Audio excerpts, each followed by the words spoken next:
Hello students, today we discuss chapter 7 of Indian economy, that is employment, growth, informalization and other issues. Employment या रोज़गार जो हमारे देश की सबसे बड़ी समस्या है। पॉपुलेशन बढ़ती जा रही है, लोग बेरोज़गार होते जा रहे हैं, लेकिन गवर्नमेंट सिर्फ अनाउंसमेंट कर पा रही है, जॉब्स या एम्प्लॉयमेंट अपॉर्चुनिटी क्रिएट नहीं कर पा रही है। चलिए हम पढ़ते हैं, देखते हैं कैसे क्या प्रॉब्लम है, क्या सॉल्यूशन हो सकते हैं। सबसे पहले जीडीपी मीन्स हमारे देश की एक साल की जो भी आमदनी हुई है। इसमें अगर हम NFIA या net factor income from abroad add कर देते हैं तो GNP आ जाती है। वो हमारी राष्ट्रीय आय होती है। जीडीपी घरेलू आय होती है। ये मैक्रो इकोनॉमिक्स में और ज़्यादा डिटेल में कॉन्सेप्ट्स पढ़ेंगे। देन इकोनॉमिक एक्टिविटी मीन्स वो आर्थिक गतिविधियाँ जिससे कि अर्थव्यवस्था चलती है, जो जीडीपी में आती हैं, जैसे production, consumption, capital formation, services etcetera. Workers कर्मचारी कौन होते हैं? वो हमारे ह्यूमन रिसोर्सेज जो कि किसी न किसी इकोनॉमिक एक्टिविटी, आर्थिक गतिविधि में लगे हुए हैं। फार्मर, डॉक्टर, इंजीनियर, बिजनेसमैन, ये सब इसमें आते हैं। कितने टाइप के वर्कर होते हैं? Hired and self employed. Hired worker वो जो किसी दूसरे के लिए काम करते हैं, जिसमें रेगुलर वर्कर जो कि फुल टाइम के लिए एम्प्लॉयड होते हैं। कैजुअल वर्कर ये थोड़े टाइम के लिए एम्प्लॉयड होते हैं।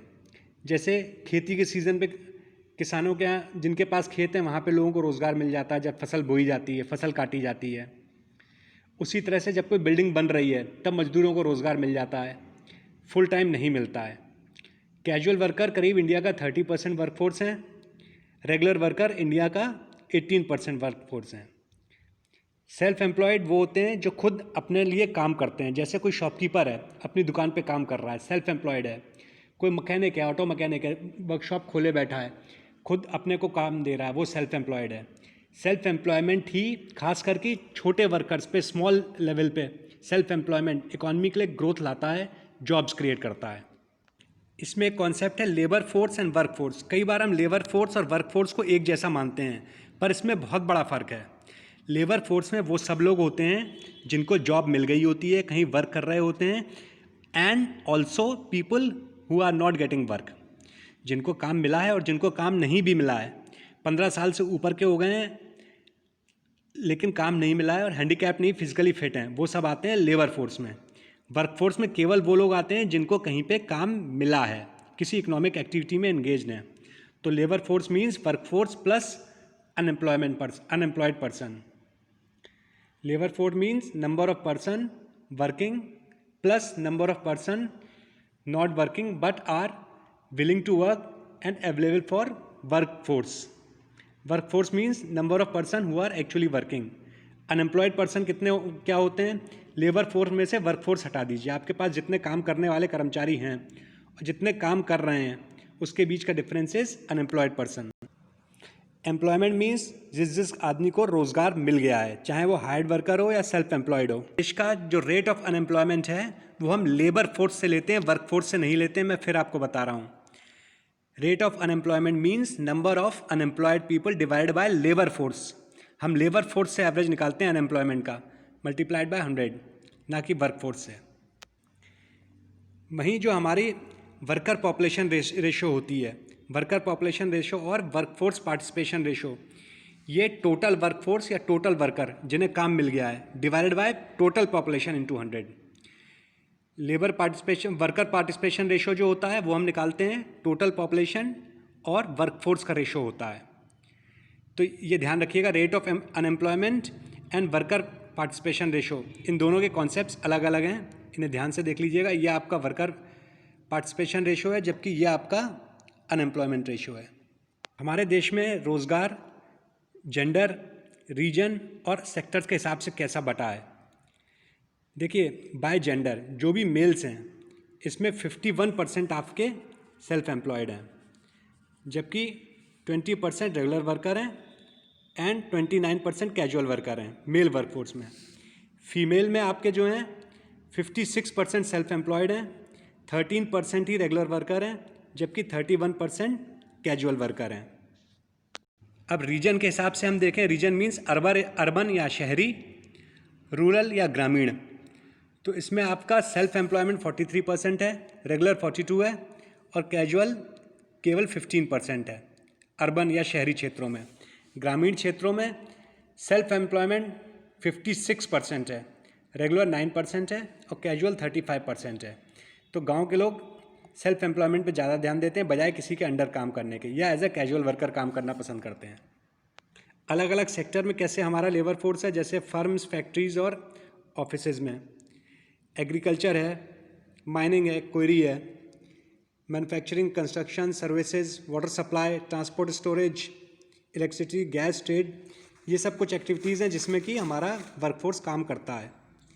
अब इसको हम 3 सेक्टर में डिवाइड करते हैं। प्राइमरी सेक्टर जिसमें एग्रीकल्चर है, माइनिंग है, ये सारी चीज़ें हैं। सेकेंडरी सेक्टर जिसमें आपका मैन्युफैक्चरिंग आती है और बाकी सर्विसेज सेक्टर।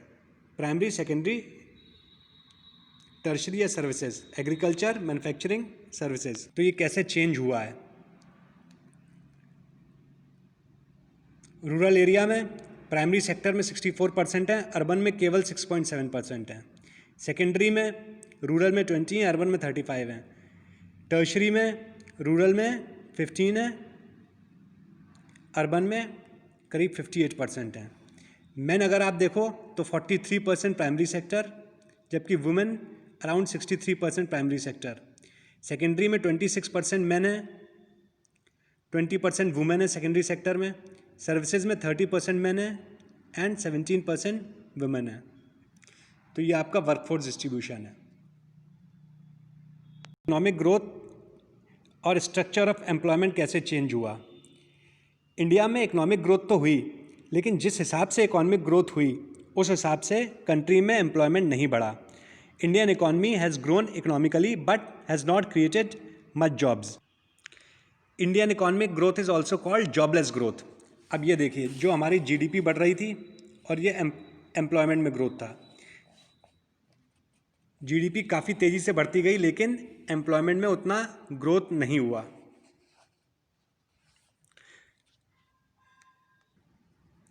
सेक्टर में कैसे चेंज आया? 1972 के आसपास प्राइमरी सेक्टर ऑलमोस्ट 74% था, सेकेंडरी 11% था, सर्विसेज 15% के आसपास थी। धीरे धीरे प्राइमरी सेक्टर कम होता गया, सेकेंडरी थोड़ा बढ़ा, सर्विसेज या टर्शरी सेक्टर काफ़ी तेज़ी से बढ़ा। और 2011-12 आते आते प्राइमरी सेक्टर 48% रह गया, करीब 48% वर्कफोर्स आपका प्राइमरी सेक्टर में रह गया, 24% वर्कफोर्स सेकेंडरी में एंड सर्विसेज में 26% वर्कफोर्स। ये वर्कफोर्स का परसेंटेज है, जीडीपी का परसेंटेज नहीं है। मैं आपको फिर बता दूं, ये वर्कफोर्स का परसेंटेज है। हमारे वर्कफोर्स का कितना परसेंट प्राइमरी में है, वर्कफोर्स का कितना सेकेंडरी में, वर्कफोर्स का कितना सर्विसेज में है। इंडिया में इनफॉर्मलाइजेशन हो रहा है वर्कफोर्स का।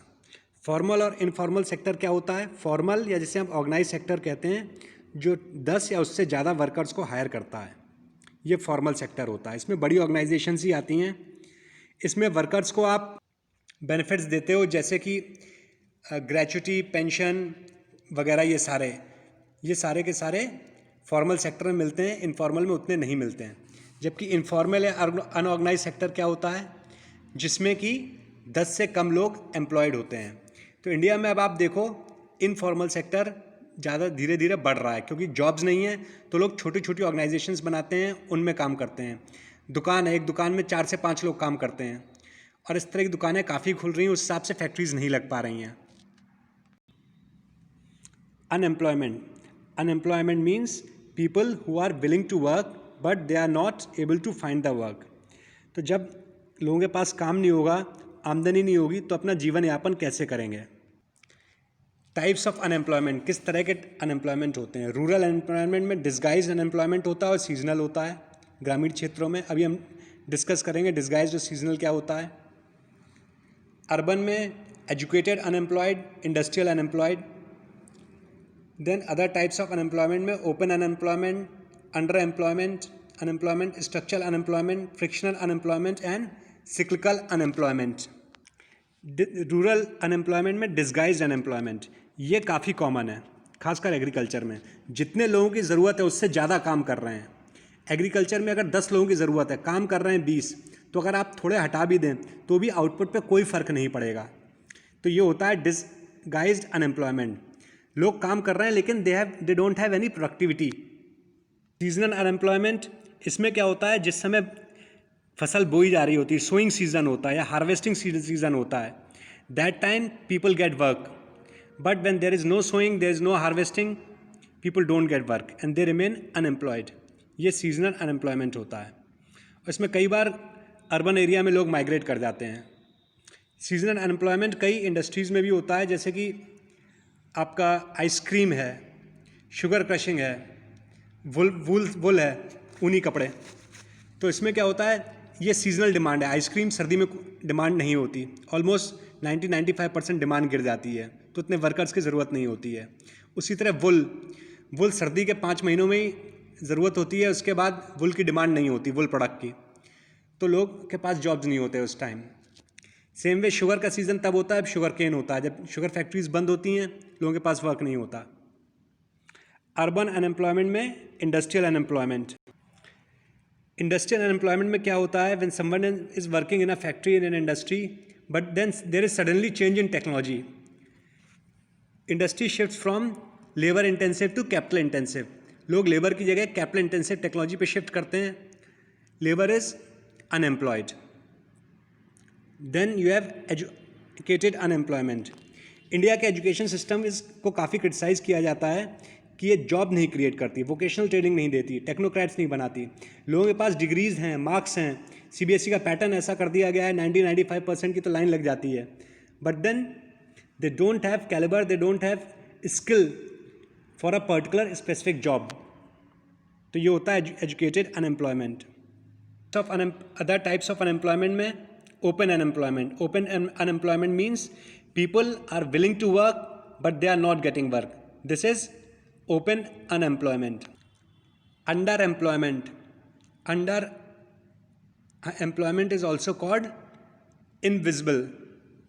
इसमें क्या होता है, when worker is not paid properly, किसी को आप 8 घंटे काम करा रहे हो पर उसे पे कर रहे हो 6 घंटे के लिए। For example many schools they don't pay teachers properly, salary कम देना या 1-1.5 महीने की सैलरी ना देना, that is also called under unemployment. Also किसी की एबिलिटी है 8 आवर से 9 आवर वर्क करने की, आप उसे केवल 5 आवर वर्क दे रहे हो, that is also under employment. Structural unemployment. Structural unemployment में क्या होता है, demand for specific type of workers and unemployed persons.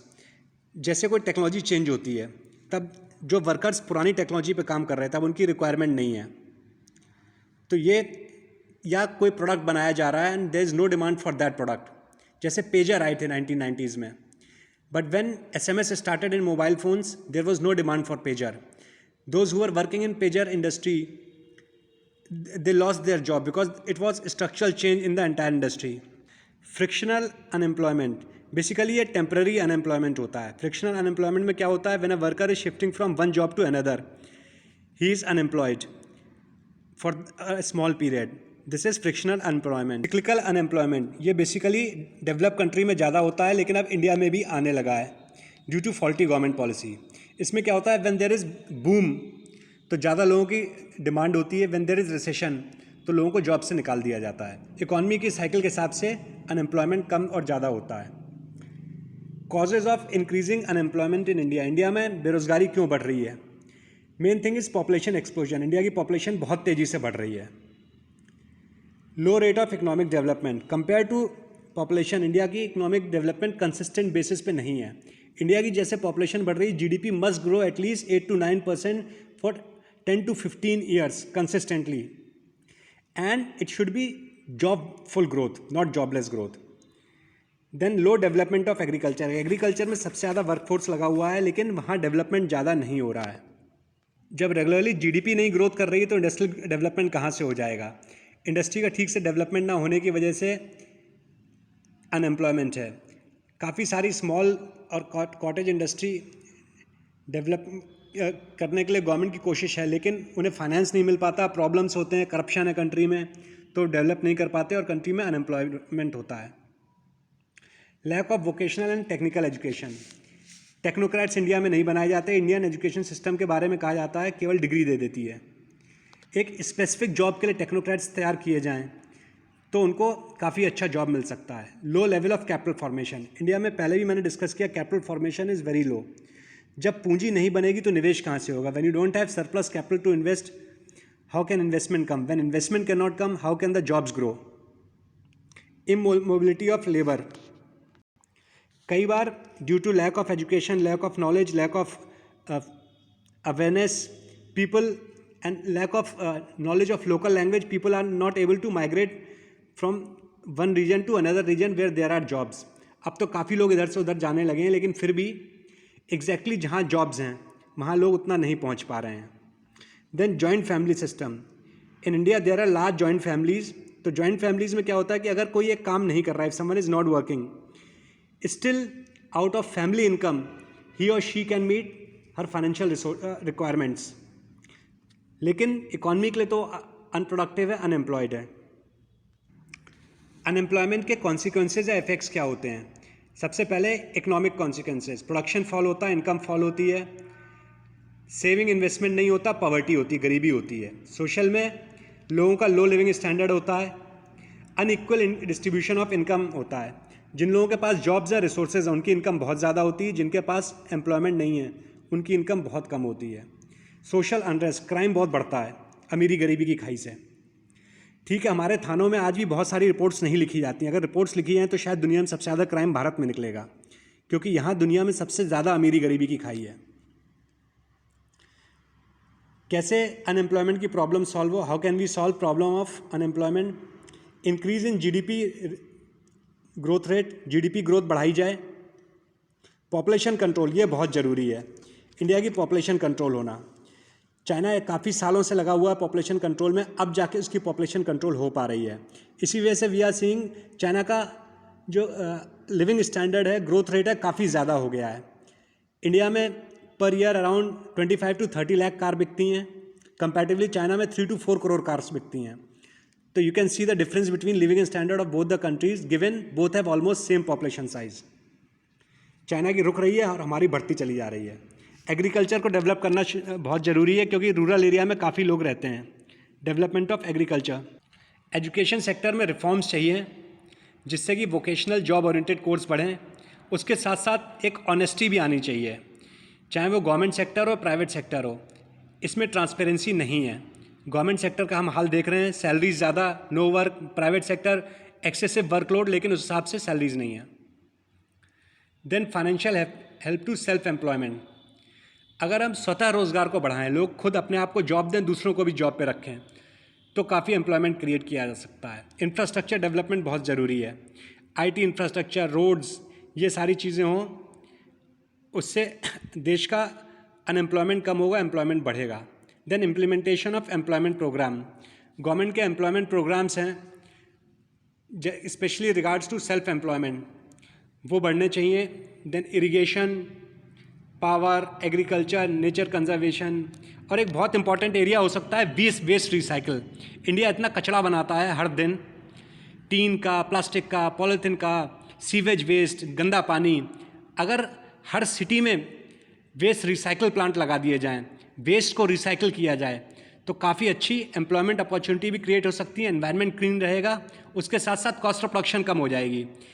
अब आप पुलिस स्टेशन में जाके देखिए, कितने साइकिल्स, बाइक्स, कार, कितना लोहा का कबाड़ा पड़ा हुआ है, सड़ रहा है, एनवायरनमेंट में पॉइजन डाल रहा है वो।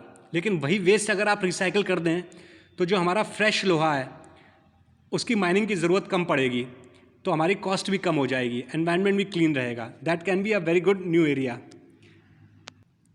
Government policies and programs in employment generation, सरकार कैसे बेरोज़गारी कम करे। Direct effort, government hotels, industries, ये सारी चीज़ें चलाती है, उसमें वर्कर्स को हायर करे। लेकिन हम देख चुके हैं पहले कैसे करप्शन ने PSUs को ख़त्म कर दिया। इनडायरेक्ट एफर्ट्स में गवर्नमेंट ऐसी पॉलिसी बनाए, फ्रेंडली पॉलिसी बनाए, लाइसेंस लेने के लिए जो लाइन में लगना पड़ता है, ब्राइब देना पड़ता है, वो ख़त्म करना चाहिए, जिससे कि प्राइवेट सेक्टर के लिए जॉब्स क्रिएट करना ईजी हो जाए। गवर्नमेंट ने क्या क्या स्टेप लिए हैं, जैसे rural employment generation program REGP, ये सेल्फ एम्प्लॉयमेंट प्रोग्राम है। Then prime minister's Rozgar Yojana PMRY, ये भी सेल्फ एम्प्लॉयमेंट प्रोग्राम है। स्वर्ण जयंती शहरी रोजगार योजना, ये शहरों के लिए है सेल्फ एम्प्लॉयमेंट प्रोग्राम, जिसमें सेंट्रल गवर्नमेंट स्टेट गवर्नमेंट मिल के शेयर का फंडिंग करती हैं। स्वर्ण जयंती ग्राम स्वराजगार योजना, ये सेल्फ एम्प्लॉयमेंट प्रोग्राम गांव के लिए है। संपूर्ण ग्रामीण योजना, ये वेज एम्प्लॉयमेंट है गांव के लिए।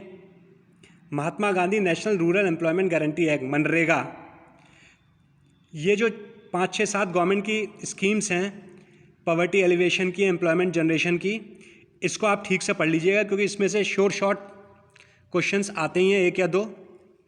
थोड़ा बड़ा चैप्टर है, मैं आपसे कहूँगा ये पीछे के MCQs ठीक से प्रिपेयर करिए। कॉन्सेप्शुअल क्वेश्चंस पे भी ध्यान दीजिए। इंडियन इकोनॉमी थोड़ा लेंदी है लेकिन बहुत ही ईजी पार्ट है इकोनॉमिक्स का, और क्लास 12th में आप अच्छे मार्क्स ला सकते हैं इससे। Take care, all the best. I am your teacher Saurabh Kumar Gupta.